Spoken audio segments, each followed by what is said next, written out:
Have you ever stopped to consider what the Bible truly says about money? You might think you know the answer. Perhaps a stern warning against greed, a call to give 10% of your earnings, or a simple command to trust God over riches. But what if I told you that the biblical view of money is far more profound, more complex, and more liberating than you've ever imagined? What if the Bible holds a secret to true prosperity, a secret that has nothing to do with the size of your bank account? Get ready, because in this video, we're going to challenge everything you thought you knew about money, faith, and the surprising truths hidden within the sacred scriptures. This isn't just about finance. It's about a spiritual revelation that could change the way you live, invest, and find purpose in every single dollar you touch. Are you ready to uncover these 5 mind-blowing truths about money in the Bible? Let's dive in. Before we can unpack these truths, we must first lay the foundational stone of biblical wisdom, the very purpose of money. It's easy to fall into the trap of believing money is inherently evil, or that it is the ultimate measure of a person's success. But the Bible presents a far more nuanced and, frankly, more empowering perspective. In both the Old and New Testaments, money isn't demonized. Rather, it's revealed as a tool, a powerful resource entrusted to us by God. The core theological principle at play here is stewardship. This concept teaches us that we do not own our possessions. Rather, we are merely managers or stewards of the resources God has placed in our care. This is a radical shift in perspective. Deuteronomy 8:18 ERV reminds us, "Remember the Lord your God, because it is He who gives you the power to get wealth." This powerful verse tells us that even the very ability to earn a dollar comes from Him. It's not about our cleverness, our hard work, or our intellect alone. It's a gift. This understanding permeates the entire biblical narrative, from the wisdom of Solomon to the parables of Jesus.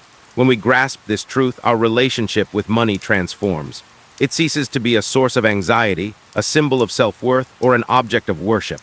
Instead, it becomes a testament to God's provision and a means to participate in His divine plan.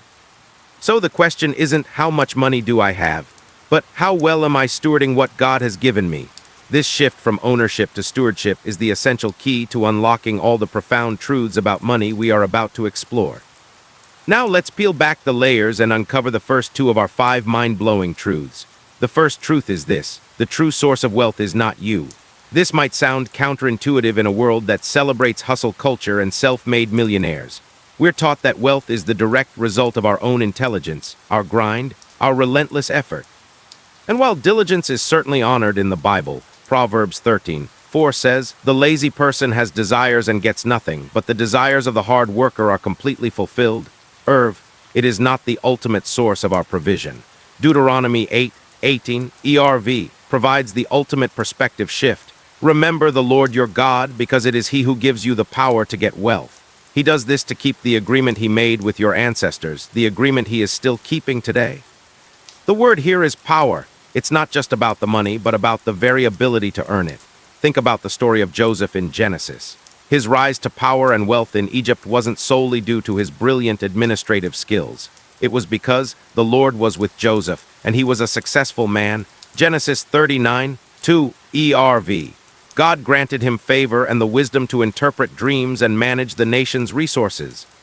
In the same way, the farmer can work from sunup to sundown, planting seeds and tending to his field, but it is God who sends the rain and the sun to bring the harvest. Your skills, your degree, your business acumen, these are all tools. The power behind the tools is what truly matters, and that power comes from a divine source. Acknowledging this truth frees us from the pride of self-reliance and the fear of scarcity. It reframes our entire financial narrative from one of personal achievement to one of divine favor and partnership. Let's continue our journey into the deeper truths about money. Our third truth challenges a common misconception. The love of money is the root of all kinds of evil, not money itself. This is a phrase so often quoted, but so rarely understood. In 1 Timothy 6:10 ERV, Paul writes, "The love of money is the root of all kinds of evil." Some people have been so eager to get money that they have left the faith and caused themselves a lot of pain. The key word here is love, or in the original Greek, philaguria, which means a craving or deep affection for silver. The Bible does not say money is evil. It says the obsession with it is. This subtle but profound distinction means that a person can be poor and still be consumed by greed, just as a wealthy person can be incredibly generous and righteous. The story of Zacchaeus in Luke 19 is a perfect example. He was a wealthy chief tax collector, a man whose profession was synonymous with corruption. But when he encountered Jesus, his heart was transformed. He didn't just give a tenth, he gave half of his possessions to the poor and repaid anyone he had cheated 4 times over. His wealth wasn't the problem, his heart's orientation was. Once his heart was realigned with God, his relationship with money was fixed. The danger isn't in what you have, but in what has you. True freedom comes not from having less, but from holding what you have with an open hand, ready to use it for God's glory. Our fourth truth is about the true meaning of tithing. It's not about the 10%, but about the first fruits. Many see tithing as a simple mathematical equation, 10% of their income given to the church. But this legalistic view misses the heart of the matter. The concept of first fruits is found throughout the Old Testament. In Proverbs 3:9-10 ERV, we read, "Honor the Lord with your wealth and with the first and best part of your harvest. Then your barns will be full and your barrels will overflow with new wine." This act was about more than a percentage. It was a physical demonstration of trust. By giving away the very first part of their harvest, before knowing if the rest would last through the season, the Israelites were declaring, "God, I trust you completely. I believe you are the source of my provision, and I put my faith in your promise to provide." Tithing is a statement of faith, an act of worship that acknowledges God's ultimate ownership and our role as stewards. It is a spiritual discipline that reminds us with every paycheck that our security is not in our income, but in the God who gives us the power to earn it. It's an act of worship that breaks the chains of fear and scarcity, replacing them with a spirit of gratitude and abundance. Finally, our fifth truth: the Bible encourages wise investing and building wealth for a purpose. The idea that Christians should live in poverty is a common misconception, but it's not supported by Scripture. Jesus' parable of the talents in Matthew 25, ERV, is a powerful counter-narrative. A master gives 3 servants a large sum of money, talents, and expects them to use it wisely. The first 2 servants invest and double their money, and their master praises them, saying, "Well done, good and faithful servant. You were faithful with a few things, so I will put you in charge of many things. Come and share in your master's happiness." Matthew 25:21, ERV.